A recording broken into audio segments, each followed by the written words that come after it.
여러분, 이스라엘에서요, 한국인 모두 떠나라고 이야기를 했다고 합니다. 그래서 말입니다. 성지 순례로 갔던 대한항공기가 한국인은 모두 못 내리고 그대로 돌아오는 그런 일이 발생을 했습니다. 야, 그동안은 중국인에 대한 어떤 공포, 또 아시아인에 대한 공포, 이렇게 가다가 지금 한국인에 대한 공포, 좀 더 가면 한국인에 대한 혐오증까지 생기지 않을까, 굉장히 두려운 일이 발생을 한 거죠. 굉장히 두렵죠. 지금 이스라엘에서 그 정도라고 하면 한국인이나 한국을 경유한 사람에 대해서는 입국을 전면 금지하는 그런 조치를 지금 취하고 있습니다. 사실 이스라엘은요, 중국이나 홍콩이나 마카오나 일본, 여기서 오는 사람들도 물론 입국 금지 조치를 했어요. 굉장히 강력하게 지금 입국 금지 조치를 하고 있죠. 예. 그런데 여기에 이제 한국까지도 포함을 시켰습니다. 실제로 대한항공 K2957편이에요.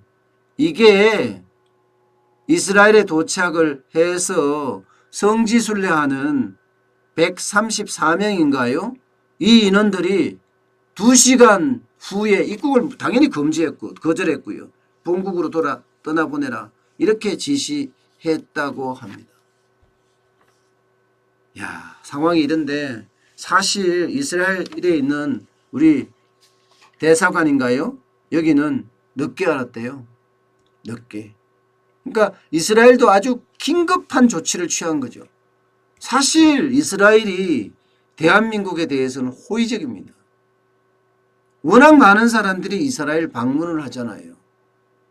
워낙 많은 사람들이 성지순례도 가고 관광도 가고 말입니다. 특히 성지순례 인원이 얼마나 많습니까?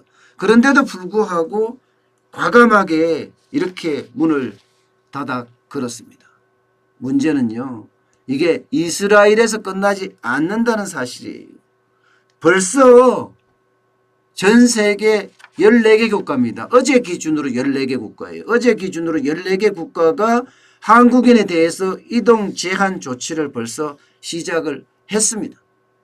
미국도 한국에 가서 감염자 접촉을 주의하라 해서 여행경보 2단계를 발령을 했고요.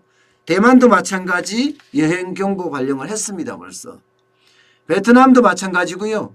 또 베트남과 비롯한 동남아 국가에 대해서도 벌써 항공편을 줄이거나 혹은 검역을 강화하는 쪽으로 지금 방향을 틀었습니다. 이렇게 전 세계가 입국 금지, 비자 발급 중단, 여행 자제 공고 이런 것들이 지금 계속 커지고 있거든요. 그동안은 중국인 혹은 아시아인에 대한 혐오감, 공포 이런 거에서 자칫 한국인에 대한 공포 내지는 혐오감으로 비화되지 않을까 진짜 우려되는 부분입니다.